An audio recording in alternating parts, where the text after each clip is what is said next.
Bismillahirrahmanirrahim. Assalamualaikum warahmatullahi wabarakatuh. Alhamdulillah. Alhamdulillah bil alamin bihi nasta'in. Alhamdulillah taufiq wal amru lil zalimin. Assalatu wassalamu ala asyrafil anbiya'i wal mursalin wa ala alihi ajma'in amma ba'du. Yang saya terima Tuan Nazir muslim-muslimat yang dirahmati Allah sekalian, alhamdulillah. Sebenarnya dengan bulan haji yang tiba, saya mengajak tuan-tuan dan para jemaah pagi ini untuk sekali lagi melalui khutbah bagi Rasulullah di Padang Arafah yang menyebut tentang wanita dan hak suami istri dalam hubungan Islam dengan tajuk Islamiyah dan politik Islam. Kita mulakan dengan ayat surah An-Nisa. A'udzubillahi minasyaitonir rajim. Wa ashiruhunna bil ma'ruf. Dan bermuamalah kamu dengan istri kamu dengan cara yang baik. Dan Al-Tasir mengatakan ayat wa takun musahibatun linisa mabniyyah 'ala at-takrim wal mahabbah. Wa adakum ma lakunna min huquqah. Yaitu kita melayani istri kita dengan tanggung jawab yang dibina atas kasih sayang serta hormati, dan diadakan hak-hak istri, hak-hak suami ke atas istrinya. Kita kenal kembali khutbah Rasulullah yang cukup indah tentang manusia sejagat, hak asasi manusia di Padang Arafah pada haji baginda terakhir, haji pertama dan terakhir.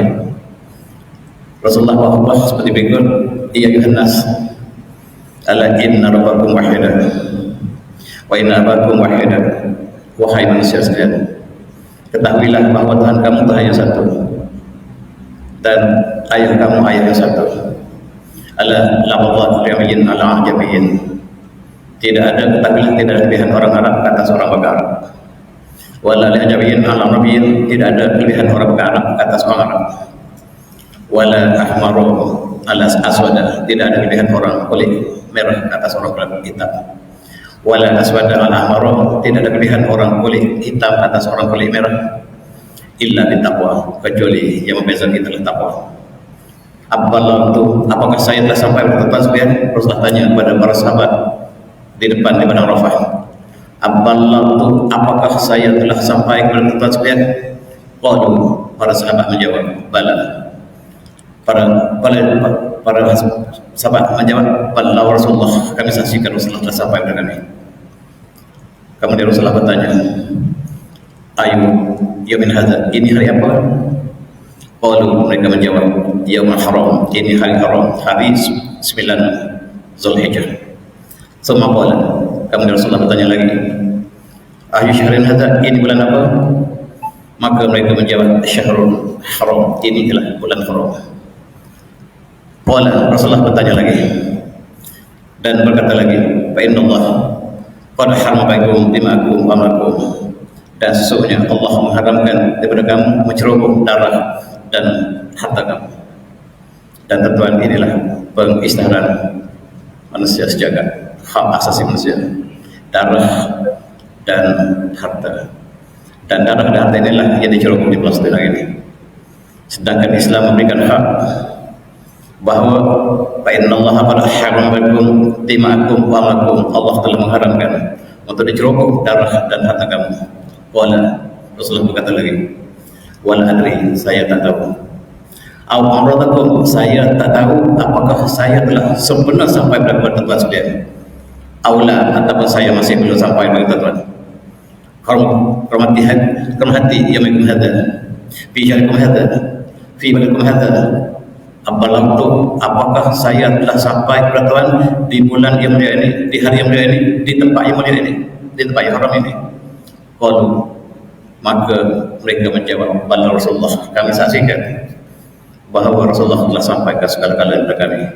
Dan Rasulullah menyebut, yuballigh asyhadu al-ghaib, hendaklah orang yang datang hari ini sampaikan mesej saya ini kepada orang yang tidak hadir hari ini.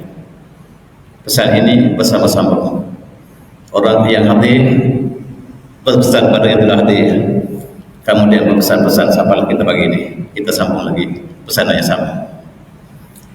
Inilah satu peristihadan yang sangat indah. Bahasa satu hanya ada tahun 1985 mengisahkan hak asasi manusia, tetapi sayang mereka hanya sebut, tapi mereka menceroboh hak khususnya hak umat Islam, khususnya di Gaza dan Palestina ini. Kami Rasulullah menuliskan ucapan baginda cukup indah. Fattaqullaha bin nisa, wahai lelaki sekalian, hendaklah kamu bertakwa tentang istri kamu.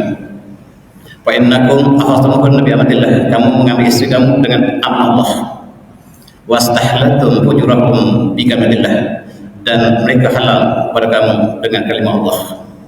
Walakum alihin alla yuqanna fasyakum ahadan tuhrihuna, dan mereka tidak boleh membenarkan siapa masuk rumah kamu sekiranya kamu tidak suka orang itu masuk. Fa in fa'alna dzalika, sekiranya istri kamu lakukan apa yang kamu tidak suka, fadribuhun, pukulah mereka. Fadribuhun darbatan mubarrah, dan pukulan yang tidak bahaya, pukulan hanya untuk pengajaran. Walahun alaikum rizquhun waskituhun bil ma'ruf, kamu wajib memberi nafkah dan pakaian pada istri kamu dengan ma'ruf. Wa qad taraktu bikum man la tadullu ba'dahu idza ta'tum bi kitab Allah, kamu saya tinggalkan pada kamu selepas ini, kalau kamu pegang kamu tidak akan sesat lamanya, yaitu kitab Allah, Al-Quran. Ayuhan nas, wahai manusia, innahu la nabiyya ba'di, selepas saya tidak ada nabi lagi. Wala ummata ba'dakum, selepas ini tidak lagi ummah selain kamu, selepas kamu. Ala ma'bud rabbakum, dan hendaklah kamu sembah Tuhan kamu. Wa sallu khamsakum, salatlah 5 kali sehari. Wa sumu syahrakum, dan puasalah bulan Ramadan. Wadu zakat rabbikum, wadu zakat amalikum, dan tunaikanlah zakat harta kamu. Taibatun biha anfusakum, dan tentulah zakat itu menyucikan jiwa-jiwa kamu. Wa tahajju baita rabbikum, dan adalah kamu naik haji ke Tuhan, ke rumah Baitullah Tuhan kamu. Wa atimu ulati amrikum, dan taatlah pemimpin daripada kamu. Tadkhulul jannata rabbikum, dan saya jamin kamu masuk ke syurga Tuhan kamu. Rasulullah memberikan pesanan-pesanan terakhir, perkara-perkara yang sangat penting, asas Islam itu sendiri, dan termasuk wanita disebut. Panjang, tetapi saya hanya fokus pada wanita. Wan tentu saat ini kamu semua tempat saya Rasulullah akan ditanya oleh Allah tentang diri saya. Fama antum qailun, kamu nak jawab apa kepada Allah tentang diri saya Rasulullah? Qalu, mereka menjawab, nasyhadu annaka qad ballaghta wa daita wa nasahta, dan kami menyaksikan bahawa Rasulullah telah sampaikan segala-galanya kepada kami, telah menunaikan amanahnya, dan telah memberikan nasihat kepada kami. Qala, dan Rasulullah buat macam itu, jari ke atas. Qala bisawti as-samah yarfa'u ila as-sama', dan Rasulullah buat macam itu ke langit, dan dia mengatakan Allah masyhadu, Allah masyhadu, Allah masyhadu, ya Allah saksikanlah perkataan umatku, ya Allah saksikan, ya Allah saksikan. Dan itulah khutbah yang cukup indah. Walaupun panjang lagi ada hak-hak yang lain, tetapi saya nak fokus hari ini ialah wanita.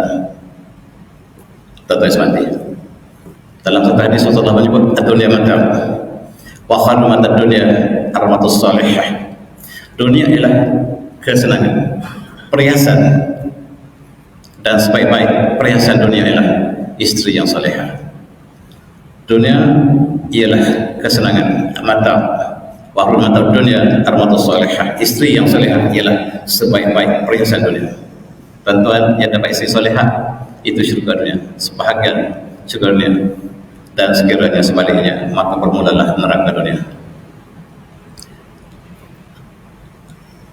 Tadi kita lihat tak pernah juga menyebut tentang mawaddah, rahmah, mawaddah, hubungan istri diasaskan pada rahmah, mawaddah, kasih sayang, dan hubungan yang indah antara suami istri. Dalam satu hadis lain yang diriwayatkan oleh daripada Abi Hurairah radhiyallahu anhu, qila Rasulullah sallallahu alaihi wasallam, ditanya Rasulullah, ayun nisa khair, apakah wanita manakah yang terbaik? Maka jawab Rasulullah, allati tasruhu idza nazara wa tayruhu idza amara wa la takhafu bi nafsiha wa malha bima yakrah. Istri yang terbaik adalah yang kamu lihat dia, kamu bahagia, dan bila kamu tengok pada dia tu tak pada kamu, dan apabila kamu perintah satu perkara, dia tidak menyalahinya. Dalam dirinya, hartanya, apa yang kamu tidak suka terhadapnya. Itulah yang disebut Rasulullah tentang wanita. Asas pertama dalam keluarga yang dituntut Islam. Ada 5 perkara yang disebut oleh para ulama, perkara yang membagi kebahagiaan kepada seorang Islam itu. Pertama, al-ibnu al-bar, anak yang soleh. Yang kedua ialah wazaitu solehah, istri yang soleh. Yang ketiga adalah as-sadiq al-wafi, sahabat yang setia. Yang ketiga, yang keempat ialah al-jar al-mu'min, jiran yang mukmin. Dan yang kelima ialah al-alim al-faqih, yaitu ulama dan orang yang faqih dalam agama. Inilah 5 perkara yang menjadi bahagia. Siapa yang ada 5 ini dikatakan disebut oleh Sayyidina Ali. Sayyidina Ali mengatakan 5 perkara ini ialah rencah kebahagiaan seorang: anak yang soleh, istri yang solehah, sahabat yang setia, jiran yang mukmin, dan alim yang faqih. Tuan-tuan, sekarang kita kembali kepada wanita. Khairun nisa, sebaik-baik wanita ialah khairun nisa al-haniyah, layyinah, naqiyah, at-taqiyah, yang senang, hayyinah, mudah, layyinah, lemah lembut, naqiyah, bersih, suci, taqiyah, bertakwa, allati tu'i zawjaha 'ala dahr, bersama dengan istri suaminya selama-lama sepanjang hayat. Wala tu'in dahr 'ala zawjaha, dan dia tidak pernah bela kepada istri suaminya. Dia sentiasa bersama suaminya ketika senang dan susah, dan tak pernah menentang suaminya sepanjang hayat. Itulah sebaik wanita. Dan untuk balas sebaik wanita yang salihah, suami perlu soleh. Timbal balik tidak boleh satu. Tentunya hari ini kita bercakap tentang wanita, dan Rasulullah pernah berpesan rifqan lil bawarid, hati-hati bawah kaca. Rasulullah buat bandingan wanita seperti kaca ini. Bila jatuh pecah tak boleh sambung kembali. Rifqan lil bawarid, al-nisa syaqiq ar-rijal. Wanita itu belahan lelaki, dia bukan pasangan, dia adalah belahan, sebahagian daripada jasad yang sama. Wastausu nisa khairan, dan sentiasa berpesan kepada istri kamu tentang kebaikan. Cukup indah tatuan Islam yang memberikan hak kepada masyarakat, pada setiap bangsa, darah, harta, dan termasuk wanita yang kadang-kadang dilihat enteng oleh barat. Tuan-tuan yang semati, ini hadis yang cukup indah.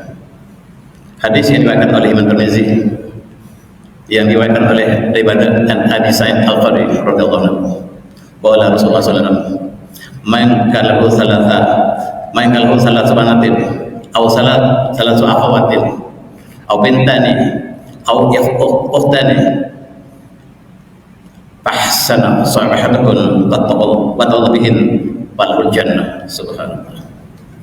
Siapa yang ada 3 orang anak perempuan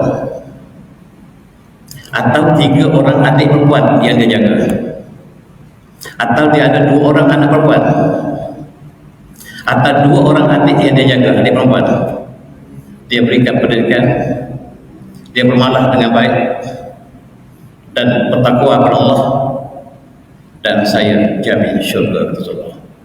Tuan-tuan yang ada anak perempuan, tiket ke syurga. Rasulullah bagi jaminan dalam hadis ini yang diwakilkan Imam Tirmizi, siapa yang ada 3 orang anak perempuan, dia jaga sebaiknya takwa sampai dia kahwin, saya jamin syurga Rasulullah. Ada sahabat bertanya, kalau saya ada 2 orang anak perempuan, ya, kalau 2 anak perempuan pun sama juga. Kalau saya ada adik perempuan 3 orang, saya jaga dia, ya Rasulullah, jika adik perempuan pun sama. Tentunya ada 3 orang anak perempuan berbahagia dengan syarat berikan pendidikan yang sempurna, taat pada Allah, dan sampai kita serahkan kepada suaminya yang soleh, dan itulah tugas seorang ayah. Tentunya seperti itu. Siapa yang ada 2 orang anak perempuan atau 3 anak perempuan, dia kunci syurga.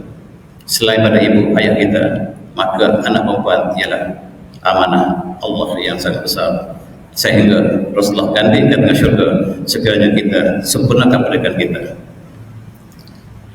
Dan kita senantiasa berdoa, Rabbana hab lana min azwajina wa dhurriyyatina qurrata a'yun waj'alna lil muttaqina imama. Kita senantiasa berdoa, ya Allah, berilah kami istri kami yang baik, zuriat kami yang menghibur mata hati kami ataupun cahaya mata kami, dan jadilah mereka semua orang yang bertakwa, menjadi pemimpin kepada orang yang bertakwa. Tentunya seperti itu. Al-Quran menyebut banyak tempat, alladzina rabbana hab lana min azwajina wa dhurriyyatina qurrata a'yun waj'alna lil muttaqina imama. Allah menyebut tentang doa yang indah, Rabbana hab lana min azwajina wa dhurriyyatina qurrata a'yun waj'alna lil muttaqina imama. Inilah satu contoh bahagia suami istri daripada muda sampai tua. Ketika sakit dan senang dan susah, dan ketika suami sakit, istri masih sama seperti muda dulu. Alangkah indah sebab hubungan suami istri ini dibangunkan di atas dasar takwa. Yang suka senang disebut suka telah kita laksanakan. Dan ada satu kisah di sini dalam rancangan televisyen di negara Arab. Ketika seorang penceramah dia mengatakan bahawa saya nak komplain, ada soalan daripada penonton direct ke stesen televisyen bertanya kepada penceramah yang sama ceramah. Dia mengatakan, saya tak puas hati Tuan Syekh, kenapa isteri saja yang perlu taat kepada suami, suami tak semestinya taat kepada isteri. Saya rasa tak adil. Ini ialah orang Arab tetapi dia bercakap tentang perkara kebangsaaan. Dan begitu juga dia kata, hanya wanita sahaja yang harus taat pada lelaki. Dan kata Syekh, apakah puan ada anak? Ya, saya ada anak. Berapa ramai? 3 orang anak. Coba tengok tuan-tuan, puan hanya taat pada seorang lelaki, suami tuan. Tetapi 3 anak perempuan puan, 3 orang anak lelaki puan taat pada puan. Tuan hanya taat kepada suami 1, tetapi 3 anak lelaki taat pada puan. Apakah Allah tidak adil? Kalau begitu saya adil. Kalau begitu Islam adil. Dan tuan itulah menjaminkan syurga. Anak berbakti pada ibu, dan 3 anak patuh pada puan, sedangkan puan hanya patuh pada seorang, dan dua-dualah kunci syurga. Inilah Islam yang dipertikaikan oleh Barat. Tuan-tuan seperti ini. Ada satu hadis yang agak menakutkan kita. Rasulullah menggambarkan satu masa nanti, hal yang akhir zaman. An Abdullah bin Umar radhiyallahu anhu qala sami'tu Rasulullah sallallahu alaihi wasallam yaqul, yakun bi akhir ummati rijalun yarkabu alas surash al-ashbah ar-rihan yanzilu ala masjid nisa'uhum kasiyat ariyat ala rusin kasnamat tubuh anjabat ala nukun bainahu ma'unat, sampai akhir hadis. Imam bahkan oleh Imam Al-Hakim yang mengikut syarat Imam Muslim. Rasulullah mengatakan, di akhir zaman nanti kamu akan dapati umat aku akan cipta satu kendaraan. Kendaraan ini sangat selesa, pelan dia sangat lembut, dan kendaraan ini akan dibawa ke masjid, diparking tepi masjid. Rasulullah menggambarkan satu akhir zaman akan ada satu kendaraan yakunu fi ummati rijalun, lelaki yarkabu ala surash ashbah ka ashbah ar-rihal.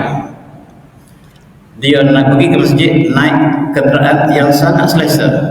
Rasulullah gambarkan tempat duduknya, pelana duduk itu sangat lembut. Yang zidu ala abwab masjid, dan kenderaan ini diletak tepi masjid.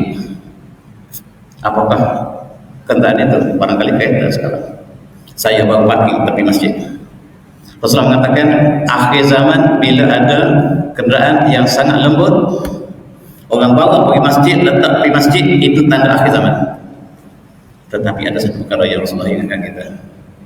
Ketika itu wanita mereka nisa'uhum khasiyat ariyat, wanita mereka ketika itu berpakaian tetapi telanjang.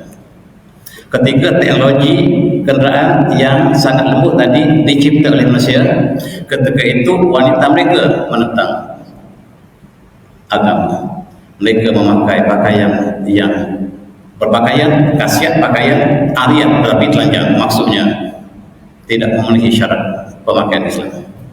Ala rusin asrimah al-buf, di atas kepalanya ada bonggol seperti bonggol unta, dan mereka melaknati mereka dan mereka dilaknati. Rasulullah pesan ada dua perkara, satu teknologi, satu wanita. Kedua ini datang pada akhir zaman. Apakah zaman kita? Dan banyak penganalisis mengatakan apa yang Rasulullah gambar ini ialah zaman kita ini. Tentu semati. Inilah sebahagian daripada orang yang mereka barangkali panjang untuk kita sebut. Pakaian yang berpakaian tapi telanjang.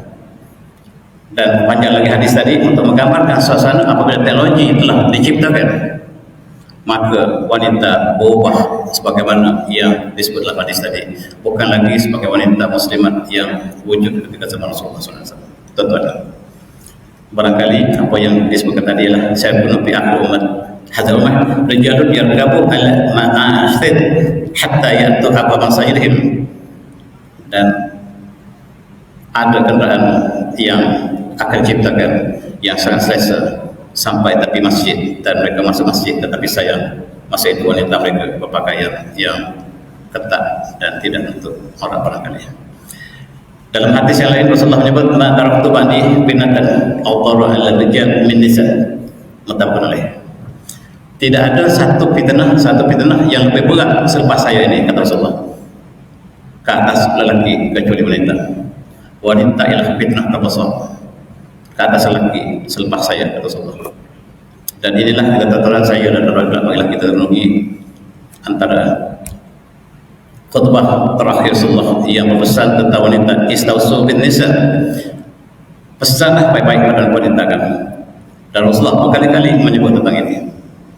Dan wanita adalah fitnah, dia boleh menembus seperti ada dua makhluk ini. Satu di sebelah kanan ialah peluru yang boleh menembus dada manusia mati. Satu lagi yang sebelah kiri merah warnanya, ini juga menembus hati lagi. Dua-duanya fitnah yang sama hebat, ubah bersama antara kiri dan kanan. Tertebatilah apakah yang di kiri, apa yang di kanan. Kanan itu memang menembus dada manusia, yang kiri juga demikian. Itulah sebab mutabarrijat dalam Islam, mereka ada hak-hak tertentu dan cara-cara yang indah untuk wanita berhias dan sebagainya, sebab dia menjadi fitnah kepada lelaki. Tentu seperti memang peluru ini peluru fitnah, dan hari ini perkara yang biasa bila teknologi tercipta menggambarkan wanita digambarkan seperti tadi, termasuklah perhiasan-perhiasan yang kita saksikan hari ini, dan itulah fitnah yang besar. Marilah kita sama-sama renungi, mudah-mudahan kita selamat daripada fitnah tersebut. Dalam hadis yang lain Rasulullah menyebut inna dunya khulwah, inna dunya khulwah hadirah, sesungguhnya dunia ini sangat manis. Dunia yang Allah cipta ini sangat manis, sangat hijau, manis, indah. Wa inna Allah mustakhlifukum biha, Allah jadikan kamu khalifah di atas muka bumi. Allah berikan bumi yang indah dan Allah lantik kamu sebagai khalifah. fal yazur kaifa ta'malun, supaya Allah tengok bagaimanakah kamu kamu lakukan terhadap dunia ini. Fattaqud dunia, adalah kamu bertakwa tentang dunia. Fattaqud dunia, adalah kamu hati-hati bertakwa dalam urusan dunia. Fattaqun nisa, dan kamu hati-hati dengan wanita. Fattaqun nisa, fattaqud dunia, fattaqun nisa. Rasulullah bandingkan jaga-jaga tentang dunia, jaga-jaga tentang wanita. Pen awal fitnati Bani Israel kanat bin nisa, dan awal-awal fitnah Bani Israel yang telah berlalu ialah wanita. Banyak kisah-kisah tentang wanita. Wanita tahta, harta, 3 tak yang menjatuhkan korun, menjatuhkan orang terdahulu dan sekarang. 3 wanita, harta, tahta yang menjadi fitnah yang besar. Sekarang kita tumpukan pada wanita. Harta juga fitnah yang besar, tahta juga fitnah yang besar, dan wanita terbesar kata Rasulullah. Fitnah wanita terbesar. Dan tuan-tuan, ada 2 jalan, satu jalan ke syurga, satu jalan ke neraka. Dan wanita kita terdedah pada dua-duanya sekarang. Lebih-lebih lagi hari ini kita lihat bagaimanakah wanita kita, muslimah kita, dalam banyak gaya, banyak hal mereka sangat tertarik dengan apa yang dilakukan oleh Barat. Barat telah mengisytiharkan beberapa wanita. Wanita harus dibebaskan sepenuhnya. Wanita, apa yang dilakukan oleh lelaki harus boleh dilakukan oleh wanita. Kalau lelaki pakai seluar jin, wanita pun pakai seluar jin juga. Ini ialah Barat. Sayang, seluar jin telah merebak dalam kalangan Islam. Kita lihatlah di mana-mana saja, di supermarket, daripada gadis kita, anak-anak kita, istri pun ada yang dah tua pun masih pakai seluar jin. Dan itulah yang diperjuangkan oleh Barat, supaya kita sama, laki wanita sama. Sedangkan Allah mengatakan walaisa dzakar kal unsa, lelaki tak sama wanita. Walaisa dzakar kal unsa, lelaki tak sama wanita, Allah sebut. Tetapi Barat kata lelaki sama wanita. Dan wanita kita terpengaruh dengan apa yang disebut oleh Barat. Tentu yang semati, simbol Barat hari ini mereka bebas pakaian. Saya pergi Dubai, tuan-tuan. Saya sampai Dubai, negara Islam. Di pantai mereka lebih dahsyat daripada pantai Barat yang saya pernah sampai. Pantai mereka lebih dahsyat. Mereka berbagai dari pantai, dan tidak berpakaian itu ialah simbol Allah murka. Wanita yang tidak pakaian itu simbol Allah murka. Sebab apabila Adam dan Hawa terkeluar dari syurga, kedua-duanya terpencak pakaian mereka, lelaki dan wanita. Tanpa pakaian wanita, maksudnya simbol kemurkaan Allah tak. Dan sekarang mereka berbangga dengan pakaian yang indah yang mereka pakai selama ini, dan mereka telah bebaskan di atas dasar kebebasan. Tentu mati. Kata Ibnu Musayyib, ma yasir syaitan min badan qad illa min qabl an-nisa. Syaitan tidak pernah kecewa dalam untuk mengadakan keburukan pada manusia, dan dia datang melalui wanita. Kebanyakan keburukan itu dia datang pada wanita. Dan tuan-tuan, hari ini kita lihat Barat. Tajuk kita ialah Islam Buya. Barat mengatakan bahawa hak wanita diceroboh. Islam menceroboh hak wanita. Dibungkusnya wanita. Itulah hak yang telah diceroboh. Dan dia telah sampaikan mesej ini kepada Islam. Bila Islam pakai pakaian yang sempurna, dia kata ini penindasan. Tetapi orang Barat yang pakai pakaian di gereja, mereka pakai pakaian sama seperti kita. Itu ialah satu benda yang baik. Tapi bila umat Islam pakai pakaian sama, dia kata ini penindasan Islam atas wanita. Bila umat Islam tak bekerja di rumah jaga anak, dia kata ini penindasan wanita. Wanita tidak benar akan bekerja. Tetapi wanita Barat yang tidak bekerja menjaga anak, itu satu pengorbanan. Wanita masuk ke masjid dengan pakaian yang sempurna, dikatakan ialah penindasan. Dan apabila pelajar-pelajar perempuan pakai pakaian yang terbuka di masjid itu bahasa. Tetapi bila kita pakai menutup orang, termasuk mesti tempatan kita, dikatakan sebagai madrasah, sebagai pondok. Dan inilah yang disebabkan oleh mereka. Akibatnya di Amerika, negara yang menyanjung kehebatan bebas wanita, 1 daripada 16 orang wanita telah diperkosa sejak daripada usia muda lagi. 1 daripada 16 orang perempuan wanita telah diperkosa sejak usia muda lagi. Inilah statistik yang dibanggakan oleh barat. Mereka hidup dalam penuh seperti hewan. Dan begitu juga kita lihat UK, kebanyakan wanita UK sudah tidak darah lagi. Kebanyakan lelaki di barat, di Eropah, wanita dan lelaki mereka tidak teruna, tidak darah lagi. Dan saya cerita satu perkara di Perancis. Di Perancis tidak ada lagi orang darah, tidak lagi orang teruna. Sehingga apabila gadis Perancis berkahwin dengan lelaki Algeria yang datang bekerja ke Perancis, mereka merasakan bahawa itulah hubungan suami isteri yang indah. Sebab setiap wanita lelaki Algeria Islam, mereka masih teruna dan mereka berkahwin dengan wanita yang telah diperkosakan di Perancis, dan perempuan ini menceritakan, saya mendapat suami yang indah. Sehingga orang Perancis, wanita Perancis ingin berkahwin dengan lelaki Algeria sebab mereka lihat lelaki Perancis tak ada seorang pun teruna. Ini ialah antara sebab bagaimanakah Islam bersebar pada awalnya di Perancis ialah perkahwinan Algeria dengan wanita Perancis. Dan mereka menyebut tentang hak asasi manusia. Mereka masuk kepada hak asasi untuk melakukan perubahan. Wanita hak yang sama yang mereka perjuangkan, sedangkan Islam memberikan hak pada wanita sejak zaman-zaman. Dan mereka sebut Islam biar tajuk mulia kita. Dan mereka memburukkan Islam melalui wanita menjadi satu agenda besar di barat, dibawa ke negara kita. Dan sejak tahun 1970-an mereka mula mengatakan pembebasan wanita, perkara yang disebut di barat tetapi dia mempengaruhi wanita Islam. Dan wanita Islam kita pun sama-sama berjuang.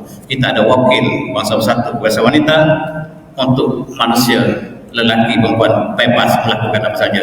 Sedangkan kita Islam, kita ada sempadan syariah. Kita ada sempadan syariah yang Allah telah tentukan. Kita tidak boleh bebas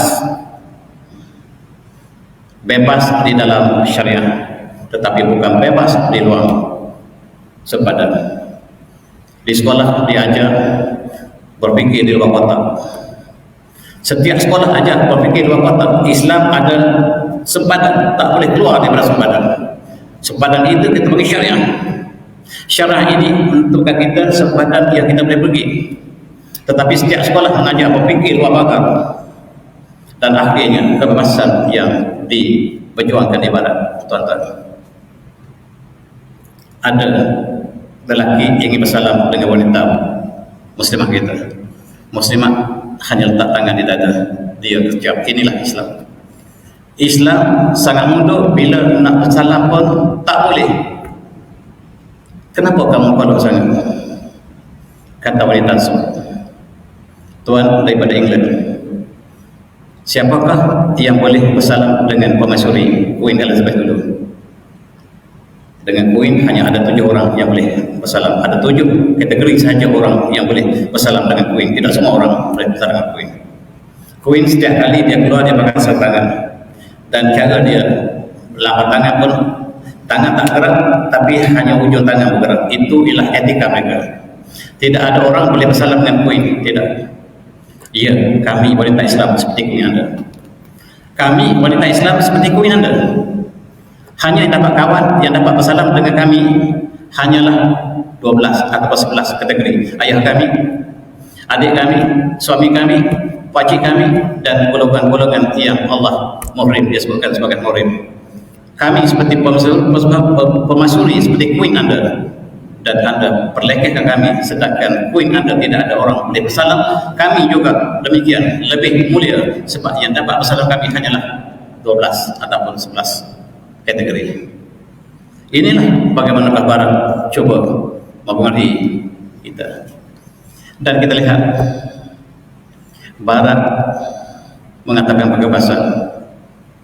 Bila kita pakai, dia kata penindasan. Bila kebebasan senang pakai tak pakai itu bebas. Tetapi yang bebas ialah membuka aurat, menutup aurat tidak bebas. Menutup aurat tidak bebas. Di Barat tidak boleh, tuan. Di Perancis, di England tidak boleh kita tutup aurat dengan sempurna. Mereka mengatakan penindasan. Nak masuk ke universiti mesti buka aurat. Demikian juga di negara-negara lain, termasuk India juga. Perancis mula-mula sekali mengharamkan pakai hijab. Dia mengatakan orang pakai hijab ini macam hantu, takut. Orang pakai tudung macam hantu, kata Perancis. Dan ini ialah isteri Presiden Perancis, Presiden Macron. Isteri dia sangat lebih tua. Isteri dia sudah 18 tahun, dia baru 14 tahun pendek. Lebih sebab usia isteri lebih tua. Isteri dia sangat benci pada Islam. Dia kata kalau pakai tudung macam hantu. Cuba tengok yang mana hantu. Yang mana hantu, cuba tengok. Kalau pakai tudung macam hantu, dia kata. Cuba tengok, tengok siapa hantu. Tengok banding dengan Muslimah kita. Dan Switzerland antara negara yang mengharamkan pakai tudung. Sedangkan tadi mereka bercakap tentang kebebasan. Kebebasan hak setiap manusia. Sedangkan pakai tudung tak bebas, telanjang bebas. Pakai tudung didenda, membuang pakaian dibayar. Di kelak-kelak malam mereka boleh buka pakaian dan dibayar lagi. Tetapi bila pakai pakaian kita didenda. Inilah Barat. Dan ini dibawa ke negara kita. Ini ialah di Switzerland. Wanita ini memeluk Islam dan dia pakai niqab, bukan saja niqab, dia bukan saja tudung, dia pakai purdah. Dia didenda berapa duit dia. Dan dia mengatakan, Tuan, denda saya sebab saya bebas pakai pakaian, tetapi wanita yang telanjang dibayar oleh lelaki di Barat. Apakah ini tamadun? Dan dia kata ada wanita dibayar kerana telanjang, tapi kami didenda kerana pakai pakaian.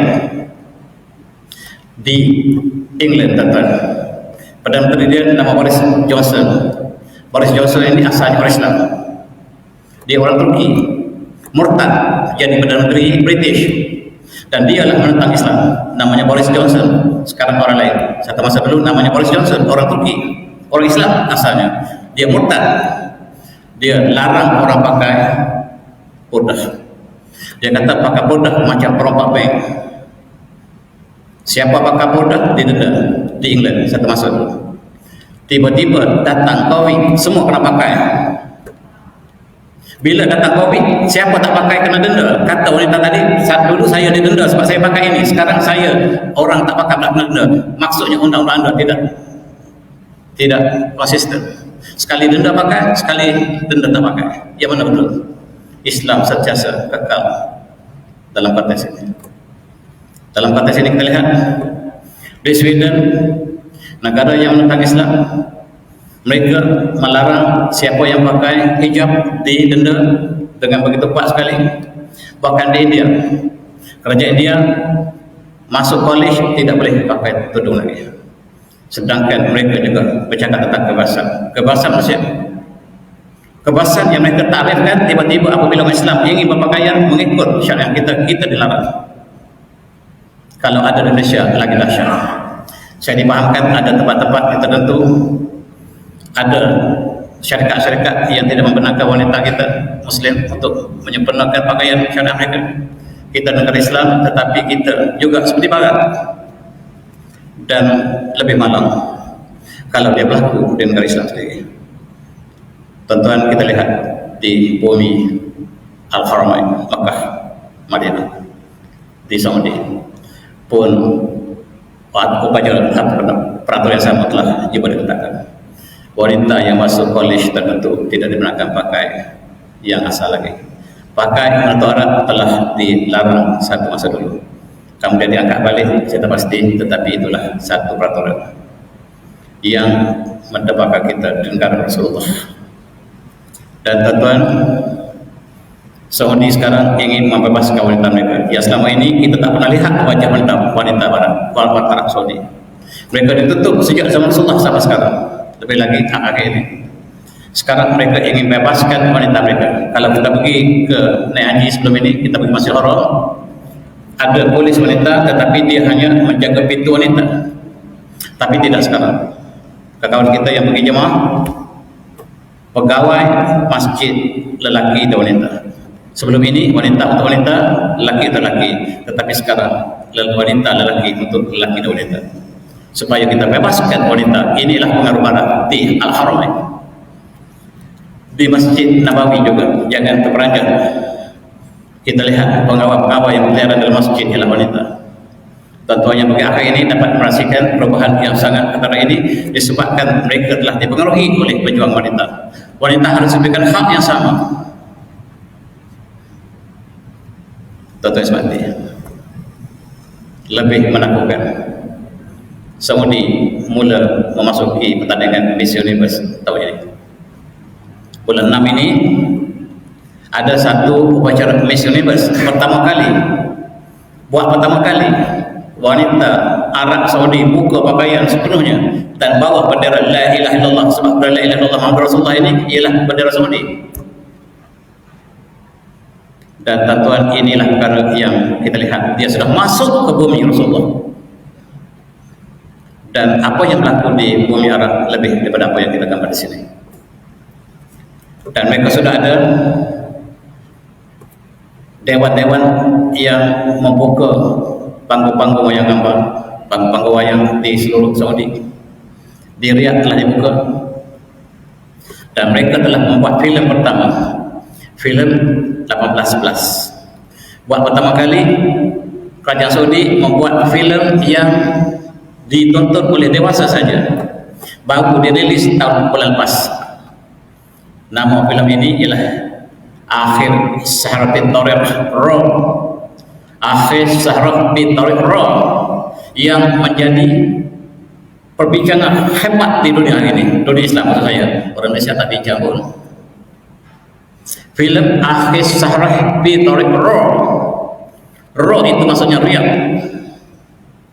Pakaian mereka wallahu alam tidak lagi pada sistem yang lama untuk membebaskan wanita. Saya dipahamkan dalam filem ini, tuan-tuan lihatlah, saksikan. Adanya Arab, adanya wanita, adanya pelajaran dan sebagainya. Filem ini menggambarkan satu peristiwa perjalanan malam daripada Jeddah ke Riyadh. Dalam perjalanan ini ada berbagai-bagai maksiat yang ditontonkan dalam filem ini dan sekarang disebarkan dunia, menunjukkan Saudi bukan lagi Saudi lama. Subhanallah. Dan tuan-tuan, di Makkah Mukarramah, di pusat jantung Islam, telah dibuka apa yang disebut sebagai pusat Bollywood. Saya tak tahu apa maksud Bollywood. Apakah fungsi Bollywood yang ada di Malaysia kata-kata, tetapi di Mekah sudah dibuka buat pertama kali. Apakah yang diisi di Bollywood, wallahu alam. Tetapi ada satu yang dibuka lebih awal di Riyadh.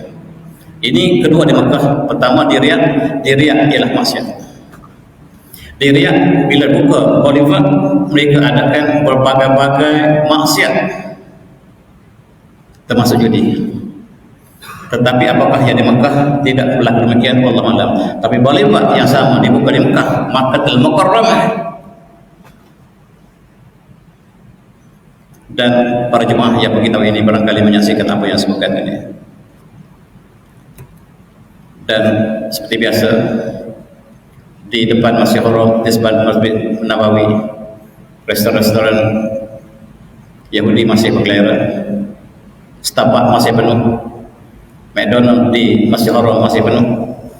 Mereka berjumpa di Starbucks selepas salat subuh. Kawan-kawan kita jadikan Starbucks dan McDonald dan lain-lain sebagai tempat untuk berehat selepas salat subuh. Selepas tawaf, mereka berehat di Starbucks. Ini ialah suasana sekarang. Ada gambar yang terbaru, saya tak bawa di sini. Di depan Mekah, di Starbucks penuh. Termasuklah umat Islam, masuk di semua Islam. Dan ada seorang datang ke sini, tuan-tuan, ingat, darah plastik sedang mengalir sekarang. Darah Palestin sudah mengalir sekarang, perkataan itu dengar daripada video tersebut. Dan tuan-tuan, Dubai, wanita harus dibebaskan. Wanita harus dibebaskan di Dubai. Saya pergi Dubai tahun puasa tuan. Dubai dengan New York, Dubai dengan London ada beza. Ada beza antara Dubai, bahkan lebih dahsyat. Di pantai mereka lebih dahsyat. Saya pergi itu panasnya 44 derajat Celcius, sangat panas. Tetapi masih ada gambar yang kami berjauh tempat mereka berbogel. Di sini ada pantai berbogel. Di negara Dubai yang Allah berikan kemewahan, mereka ada pantai berbogel. Maaf saya. Yang perkara ini hanya ada di Eropa. Sebelum ini, yang kita tak tahu di Dubai ada. Dan sekarang sudah ada di Dubai. Dan pelacuran telah naik dengan tingginya di Dubai. Tentu saja sampai ke Dubai boleh merasakan perkara ini. Apa yang ada di barat ada di Dubai. Pelancong lebih ramai Eropa daripada Asia Tenggara. Kita tidak ramai bila sampai tempat tertentu. Dan Arab seperti Malaysia juga. Arab haram. Orang Dubai kata haram. Saya tanya Syekh dia, Arab boleh pakai sini? Haram. Tapi Arab ada atas kapal terbang. Bukan di kelasnya, bukan kelas bisnes, bukan kelas pertama. Di tempat kelas ekonomi dia sediakan Arab. Seperti Malaysia satu masa dulu. Bila ditanya kenapakah kapal terbang Saudi, kapal terbang Emirates juga ada Arab? Dia kata Malaysia ada, kenapa kita tak boleh? Di airport Malaysia ada Arab, kenapa kita negara Islam tak boleh? Malaysia adalah negara contoh. Kita boleh jadi contoh. Dan bila kita membuat satu contoh yang buruk, orang lain ikut, kita terima akibatnya. Hati-hati. Dia sebut Malaysia ada. Tuan-tuan benar satu masa dulu. Atas emas kita ada hidangan haram, percuma. Siapa bayar harga Arab? Siapa bayar harga Arab? Harga Arab itu sudah masuk dalam harga tiket. Bila kita beli tiket, termasuk harga itu tersebut. Dia kata percuma. Mana percuma? Macam kita beli sate. Berapa sate makcik? RM1 satu. Timur free. Kuah free. Bagi timur dengan kuah boleh. Bagi timur kuah saya. Mana boleh timur dengan kuah itu dibayar di harga yang termasuk harga sate. Tiba-tiba kita dapat bagi orang Arab percuma atas kapal terbang. Tiba-tiba kita kata itu percuma, tak ada guna-guna dengan tiket. Mana boleh harga termasuklah tiket. Tuan-tuan tak minum tak ada masalah, orang lain minum.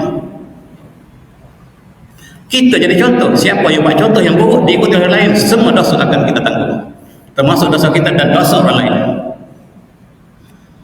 Sekarang Arab di Dubai haram. Di Malaysia haram. Tetapi di Arab Saudi telah ada kedai Arab yang pertama di Riyadh. Saudi mengatakan Arab haram untuk orang Islam, tetapi kami buka kedai Arab untuk bukan Islam. Dia bercakap bagi pihak Islam. Kita dah lama bercakap bagi pihak Islam. Kita jadi contoh, dan siapa yang buat contoh orang lain ikut, kita tangguh semua dosa. Jangan main-main, tuan-tuan. A'udzu minasyaitonir rajim. Wa kullu man yadhur min absarihin la yafadhu rajulun la yafadhu rajulun wa la yudina zinatun illa ma minha wa darbuhun bi muhrin ala juyubihin.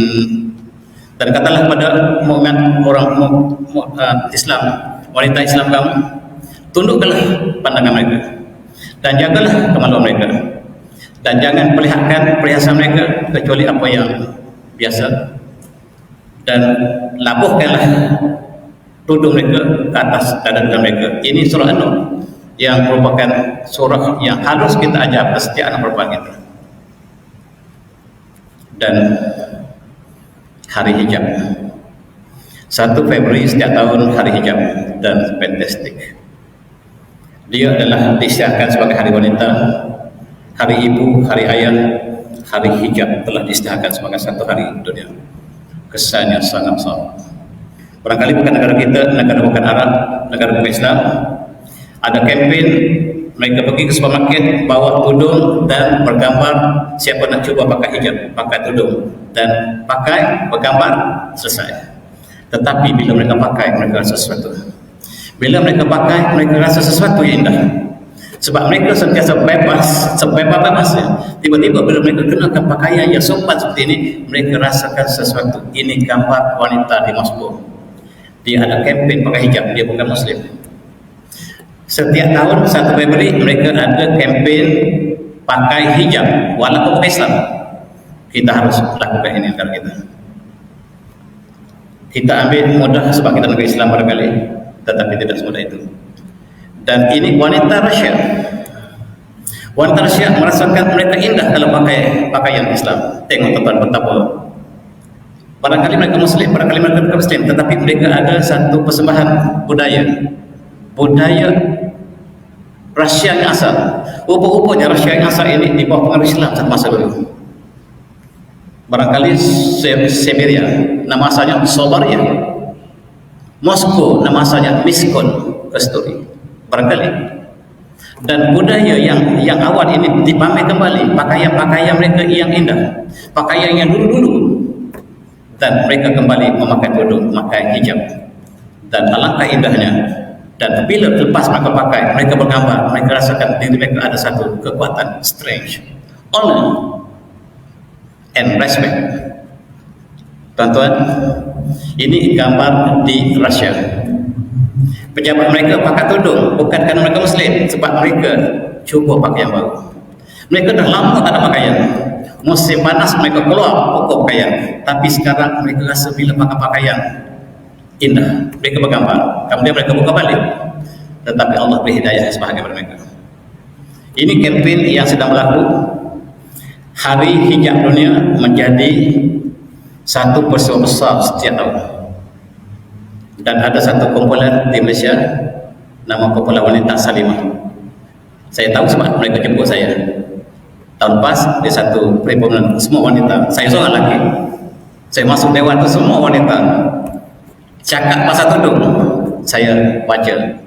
Yang kuliah hari ini sebenarnya saya telah baca pada Persatuan Salimah. Saya tak tahu siapa Persatuan Salimah ini, tapi mereka lah golongan yang ingin dekatkan manusia yang bebas ini kepada Islam. Dan satu program mereka ialah mereka pergi ke supermarket, mereka bawa tudung yang cantik-cantik, mereka bergambar dengan siapa yang masuk market. Mereka hari ini hari kempen hijab, mereka pakaikan hijab, ambil gambar, selesai. Ada yang datang kembali dan kami merasakan keindahan hijab yang kami pakai, tuan-tuan. Ini mereka yang sangat tertarik dengan Islam dengan hijab. Di barat sekarang hijab menjadi satu alat untuk dekat dengan Islam. Selama ini Islam dikatakan sebagai ganas, tetapi hijab yang berpakaian ini memberikan keindahan pada wanita. Wanita yang sudah tidak pakaian dikenakan hijab, cantik. Itu saja. Dan di sebalik kecantikan terdapat keindahan Islam. Dan hari ini bukan saja seluruh dunia, di China, di Jepun, di Filipina, Malaysia sendiri, hari hijab memberikan satu impak kepada wanita. Dialah dignity, honor and strength. Itulah simbol mereka. Salimah mengatakan simbol mereka ialah honor, strength and dignity. Dan mereka saya cadangkan letak di papan tanda tepi jalan wanita, dignity, hijab, respect, honor, strength. Ini diamalkan. Di Amerika ada billboard yang besar tapi highway hijab, hari hijab, respect, honor and strength. Di Malaysia saya jalan pada Johor Bahru sampai Perlis, tak ada satu pun billboard yang simbol Islam. Kalau ada pun sekolah tahfiz yang kecil tapi itu. Adapun syarikat umrah yang kecil, tetapi yang seperti ini kempen untuk hijab tidak ada. Macam mana kalau kita cuba buat satu depan masjid? Mahal kan? Boleh jadi mahal. Tapi inilah satu kepada satu syiar. Satu syiar untuk kita perkenalkan keindahan Islam. Satu aspek yang ringkas. Dan tuan-tuan, Gaza memberi impak yang besar pada wanita. Rupa-rupanya yang mudah terima lembutnya hati tentang apa yang berlaku di Gaza ini banyak berlaku pada wanita.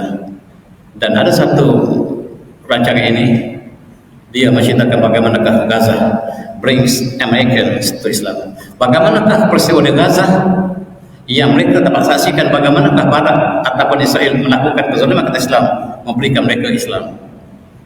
Cukup buruk, tetapi kesannya sangat positif di kalangan orang bukan Islam di Barat. Kita lihat umat Islam dizalimi, dibunuh, dibedil, mereka dibawa daripada utara Rafah, daripada Gaza, dikumpulkan di Rafah mereka dibunuh, dibakar hidup-hidup, dibom, dibakar, dan umat Islam tidak dapat tahan lagi. Menimbulkan simpati di Barat. Selama 6 bulan, sekarang sudah masuk 8 bulan. Mereka telah mengadakan 2.600 serangan ke atas umat Islam yang tidak boleh bergerak lagi dalam satu fasa yang kecil. Dalam masa 6 bulan, 38.000, sekarang sudah 40.000 umat Islam yang telah terkorban. Dan 14.000 kanak-kanak, dan sekarang sudah masuk 16.000 kanak-kanak yang telah terbunuh. Dan ini memberikan simpati dunia kepada Islam. Mayat berkelimpahan yang tak dapat kita bayangkan betapa rakusnya, zalimnya Israel, yang selama ini mereka menjadi hero, kita dianggap sebagai pengganas. Sekarang dunia sudah lihat siapa pengganas sebenarnya. Umat Islam dibunuh, dibedil, dihancurkan, dan kita pengganas. Dan mayat kita berkelimpahan. Israel membunuh lebih 15.000. Ini ialah bulan lepas. Sekarang sudah naik 16.000. Lebih lagi apabila mereka serang Rafah yang kita tidak boleh pergi mana lagi. 10.000 wanita dibunuh di Gaza. Ini bulan lepas. Kemudian kita dikumpulkan di Rafah, sepadan Mesir, tempat yang dijamin oleh bangsa bersatu, tempat yang selamat, tetapi tak selamat di sisi Israel. Mereka bom kita di sana. Makanan kita habis bulan puasa lagi. Pintu ditutup, dibuka sekejap, ditutup kembali. Dan penderitaan yang dialami oleh Islam sangat luar biasa. Sehingga kanak-kanak ini letak batu di perutnya, diikat batu. Kita dengar kisah Rasulullah letak batu di perut dalam peperangan Khandaq kerana terlalu lapar. Perkara itu berulang zaman moden ini di Gaza. Kanak-kanak terpaksa letak batu, ikat kerana sangat lapar. Beberapa bulan lepas saya pergi ke Mesir. Saya cuba pergi ke Sinai. Saya pergi ke Sinai jauh lagi dengan Rafah sebenarnya. Di sana kita dengar cerita berbagai. Dan sebagian NGO kita yang ada di sana saya jumpa, mereka mengatakan orang Gaza sekarang masih itu 3 bulan lepas makan rumput kerana lapar. Dan mereka gali bumi, jumpa tanah liat yang lembut, mereka makan tanah liat. Mereka buat lempeng tanah liat. Itu kemuncak ke-8 mereka menjelang bulan Ramadan yang lepas. Ini tak boleh berlaku zaman yang penuh dengan kemewahan. Ketika negara kita sendiri, negara Arab, negara Islam yang mewah dengan makanan, bahkan kita membazirkan berapa ribu tan sehari bulan puasa ini. Makanan kita bazirkan di hotel, di mana-mana saja, dan orang di sini kelaparan. Perkara ini tak boleh berlaku. Jiran-jiran kepada Israel, dia jiran kepada Gaza, termasuk negara Saudi, Jordan, Mesir, di manakah mereka ketika kita lapar? Ada bantuan tapi tidak mencukupi. Bantuan. Dan bantuan. Kita lihat orang Barat betul-betul yang masuk Islam. Akibat daripada yang dilakukan oleh pemerintah ini, orang Barat memeluk Islam beramai-ramai. Gaza, Arafat ni dalam Islam. Ini satu contoh. Jadi laporkan Al Jazeera, orang Barat memeluk Islam sebab Gaza. Dan bukan satu, berduyun-duyun mereka memeluk Islam, kebanyakan wanita. Mereka inilah tentuan yang terlibat dengan hiburan, barangkali yang terlibat dengan hiburan. Inilah penghibur-penghibur Amerika yang top. Mereka masuk Islam seorang demi seorang. Sebab mereka melihat apa yang berlaku di Gaza ialah di luar daripada naluri manusia. Dan ini ialah orang asalnya. Dia tak pernah pergi ke Gaza, dia dengar berita yang benar tentang Gaza. Allah beri hidayah, 30 orang masuk pada hari umat Islam dibunuh di Gaza, 30 orang masuk Islam di asalnya.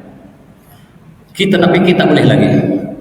Kita sangka semuanya buruk, tetapi ada di sebalik peperangan ada satu pindahan Sina Islam yang bersina di Australia. Ini satu keluarga di Jerman, tuan-tuan. Jerman ialah penyokong Israel yang terbesar dalam senjata. Senjata Jerman pembekal kepada Israel untuk membunuh Islam. Tiba-tiba satu keluarga, bila mereka seorang ahli keluarga mencerita kepada keluarga mereka, kebanyakanlah perempuan, anak-anak gadis mereka, satu keluarga masuk Islam. Ini satu perkara yang tidak dilaporkan dalam akhbar kita, tapi dilaporkan oleh akhbar-akhbar Islam lain. Begitu juga kita lihat, bukan saja orang Islam, orang Barat, Kristian masuk Islam, tapi orang Judaism, orang Yahudi sendiri. Tadi Yahudi yang bunuh Islam, tiba-tiba Yahudi masuk Islam. Tuan-tuan, yang membunuh Islam ini bukan Yahudi, mereka ialah Zionis. Zionis yang bunuh Islam, sedangkan Zionis dengan Yahudi dua cabang yang mungkin berbeza. Zionis kebanyakan tidak ada agama, tetapi yang masuk Islam ini kebanyakannya ia berpegang pada agama Yahudi. Walaupun sudah diselewengkan, kebanyakan yang masuk Islam ini adalah orang Yahudi, Judaism. Yang bunuh kita ini bukan Judaism, yang bunuh kita ialah Zionis. Kena beza di situ. Zionis ini tak ada agama, dan Netanyahu itu dia bukan Yahudi pun, dia bukan Bani Israel. Dia mengaku dia keturunan Nabi Yusuf AS, tetapi sebenarnya dia tak ada kena mengenal dengan darah Bani Israel. Dia orang Poland, nama dia adalah Swansky. Dia tukar nama jadi Netanyahu. Bila nama jadi Perdana Menteri, dia tukar jadi nama Yahudi. Kebanyakan pemimpin Zionis bukan Yahudi. Yang masuk Islam, oh ya Yahudi. Kita tak bezakan antara Zionis dengan Judaism. Tuan-tuan semati, ini adalah keluarga Yahudi yang masuk Islam. Antara keluarga yang masuk Islam tak ramai. Orang Yahudi nak masuk Islam sangat susah, tuan-tuan. Ketika zaman Rasulullah sendiri dalam sirah mengatakan tak lebih 10 orang Yahudi yang masuk Islam, termasuklah Abdullah bin Salam. Tidak ramai. Tetapi hari ini kita lihat dengan peristiwa di Gaza, mereka lihat dengan mata kepala mereka sendiri. Allah berikan hidayah melalui peristiwa ini. Dan apa yang berlaku ialah 50% pertambahan Islam berlaku di Barat ada hubungan dengan Gaza. Ini disebut oleh, saya telah dengar rancangan John Coleman ini. Dia bukan Islam, tuan-tuan. Tapi daripada laporan yang dia sebut, dia tidak bias pada Islam. Dia menceritakan apa yang berlaku sebenarnya. Dan mudah-mudahan Allah berikan hidayah kepada Wilman ini. Saya sudah tengok video yang disebut oleh John Coleman, dan dia menceritakan bahawa di Barat 50% pertambahan umat Islam disebabkan oleh Gaza. Dan selepas di Eropah mengikut statistik lain, 400% pertambahan umat Islam disebabkan daripada peristiwa di Gaza. Kita lihat pekerja Gaza sangat menakutkan. Konsuliman di balik peperangan ada keindahan yang Allah berikan. Hikmah yang tersembunyi ialah umat Islam di Eropah bertambah 400%. Ini saya bukan saya sebut, statistik yang dikaji oleh mereka yang mengkajinya. Dan hari raya baru ini pandangan di Birmingham, di England, yang keluar solat ramai Islam, dan yang baru masuk Islam ini di Birmingham. Ini solat hari raya Idul Fitri di tempat di England juga menggambarkan orang baru masuk Islam telah mula begitu ramai sejak daripada hari raya apabila peristiwa di Gaza tersebar ke seluruh dunia. Ini ialah di Moskow. Subhanallah, hari raya baru ini penuh masjid Moskow. Masjid Moskow ialah negara komunis, tuan-tuan. Presiden mereka lah Mr. Putin. Tetapi selama ini umat Islam dibunuh, masjid diruntuhkan. Tiba-tiba Putin meruntuh 1000 masjid. Dia bina kembali 1000 masjid. Siapa Putin? Dan hari ini umat Islam keluar berhari raya bersolat di Moskow, di Saint Petersburg, di seluruh Rusia. Ini gambarannya, sehingga jalan raya ditutup untuk Islam yang keluar hari raya hari ini. Banyak pertambahan Islam sangat ramai di Rusia. Di Malaysia kita solat di dalam masjid, tetapi di luar negara semua mereka solat di luar masjid, sebab hari raya adalah syiar Islam. Rasulullah juga solat di luar masjid hari raya. Sayyidina Abu Bakar juga solat di luar masjid hari raya. Seluruh umat Islam di luar raya, tapi jangan di Malaysia. Kalau kita solat di luar sana, dia kata kita sesat. Kita lihat ada depan masjid kita, tempatnya luas, kalau kita jumpa boleh. Islam. The future belongs to Islam. The future belongs to Islam. Saya pastikan. Cerita depan belakang kata saya. Kalau saya pikir kalau nampaknya wajah depan belakang saya. Sangat semua itulah yang saya lakukan. Hanya ini sebab saya lakukan. Dan tuan-tuan, ini pemandangan bukan di Malaysia, bukan di Indonesia, tetapi di Eropah.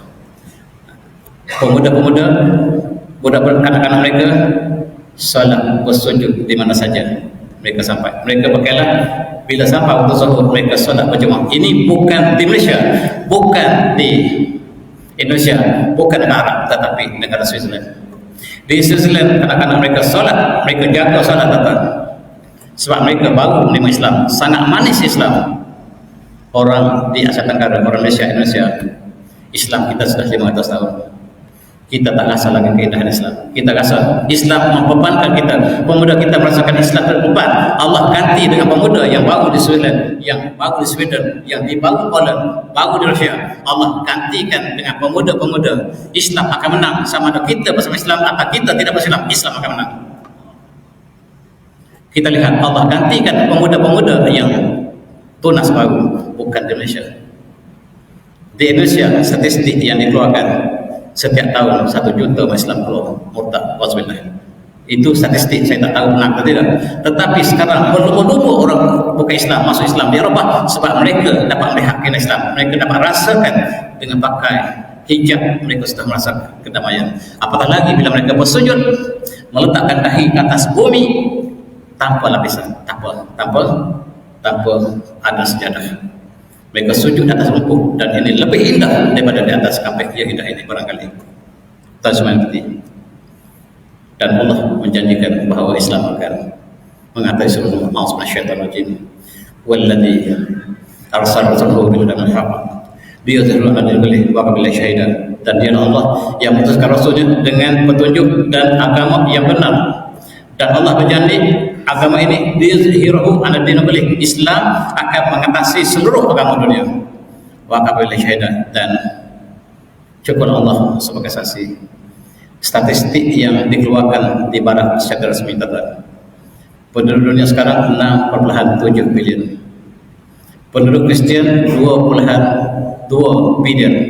Penduduk Islam 2,038 bilion. Buat pertama kali Islam mengatasi Kristian dalam bilangan penganutnya. Dan ini janji Allah, huwallazi arsala rasulahu bil huda wal haqq liyudhhirahu 'ala ad-dini kullihi. Allah telah janji liyudhhirahu 'ala ad-dini kullihi, dan Islam akan mengatasi seluruh agama lain.